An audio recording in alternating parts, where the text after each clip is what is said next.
आज हम पढ़ेंगे stress strain curve for a metallic wire.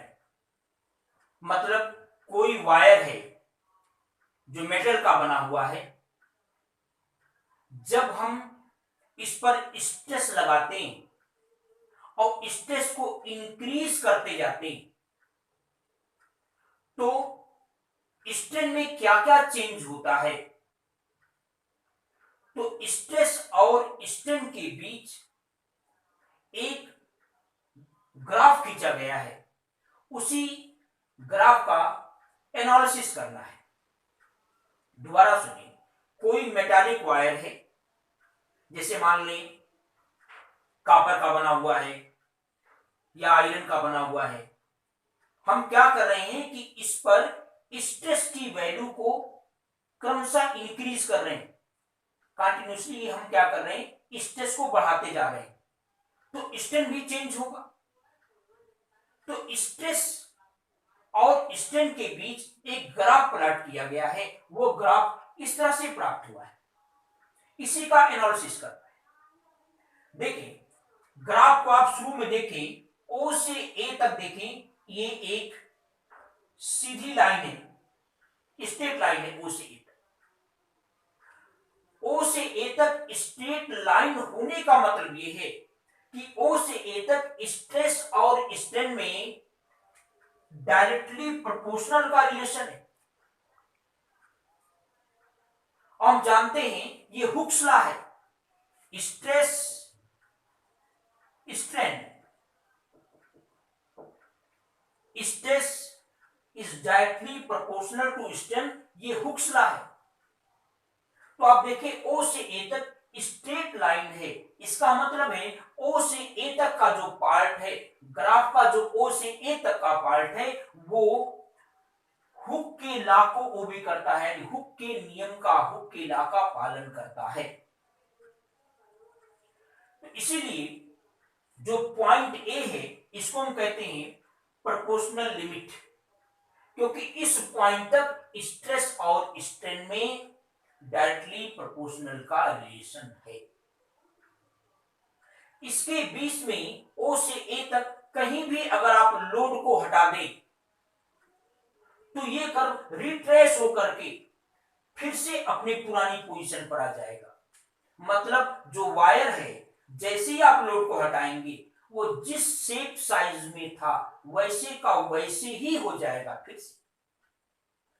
अब देखें ए से अगर हम आगे बढ़े तो ए से देखें थोड़ा सा कर्व मिला, ए से बी तक देखें, बी तक का जो पॉइंट है, बी तक, ए से बी तक थोड़ा सा कर्व है, मतलब प्रोपोर्शनल का रिलेशन नहीं है। लेकिन एक विशेषता है, ए से बी तक अगर हम लोड को रिमूव कर दें, यानी अगर स्ट्रेस को हटा दें, तो जैसे वायर था वैसे फिर से वो अपनी पुरानी पोजीशन में लौट आएगा। यद्यपि आप देख रहे हैं ए से बी तक प्रोपोर्शनल का रिलेशन नहीं, लेकिन फिर भी अपनी पुरानी वाली पोजीशन में लौट आएगा, ये रिगेन कर जाएगा अपनी ओरिजिनल पोजीशन को। तो इसलिए बी तक को, ओ से बी तक को हम कहते हैं इलास्टिक रीजन, यानी वो रीजन जिसमें वायर के अंदर इलास्टिसिटी की प्रॉपर्टी मौजूद रहती है। यानी जब हम हटाएं लोड को तो फिर से अपनी पुरानी पोजीशन को प्राप्त कर ले।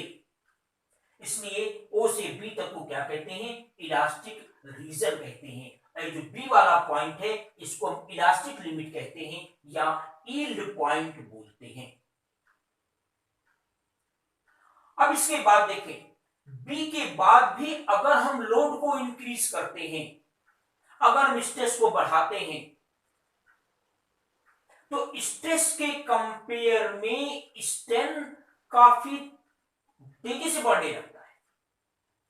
बी के बाद भी अगर हम स्ट्रेस को इंक्रीज करें तो स्ट्रेस के कंपेयर में जो स्ट्रेन है वो तेजी से बढ़ना शुरू हो जाता है।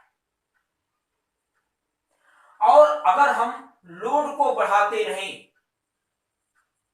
अगर हम लोड को बढ़ाते रहें तो एक कंडीशन में आप देखें ये धीरे धीरे करके पॉइंट डी पर जाकर के ये ब्रेक हो जाता है। तो पॉइंट डी को हम कहेंगे फ्रैक्चर पॉइंट। बी के बाद अगर हम लोड को हटा लें तो वायर अपनी पुरानी पोजीशन को रिगेन नहीं करता, यानी फिर से अपनी पुरानी शेप व साइज में नहीं लौटेगा।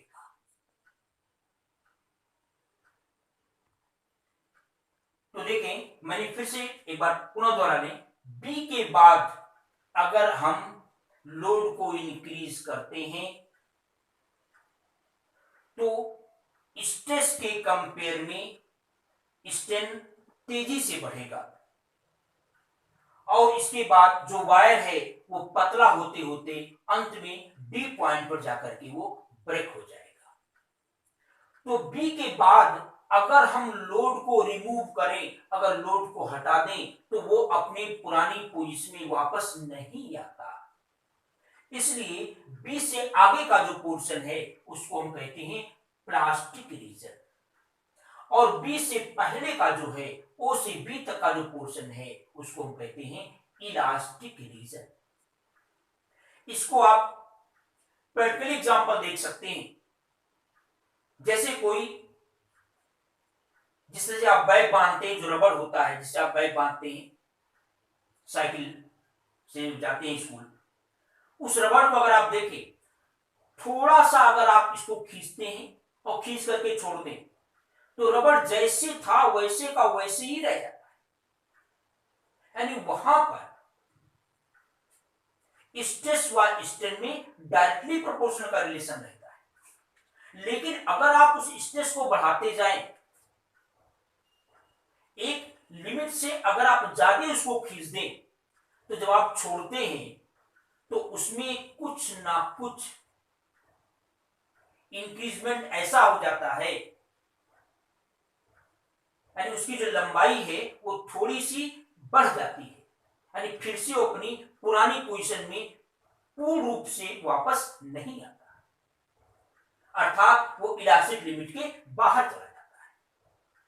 उसके बाद भी अगर आप स्ट्रेस को बढ़ाते रहे तो आप देखेंगे एक कंडीशन में वो जो रबड़ है वो पतला होकर के टूट जाता है। तो इस तरह से स्ट्रेस स्ट्रेन कर्व का एनालिसिस हो गया। इसके बाद का जो रीडिंग है वो आप नेक्स्ट वीडियो में देखेंगे।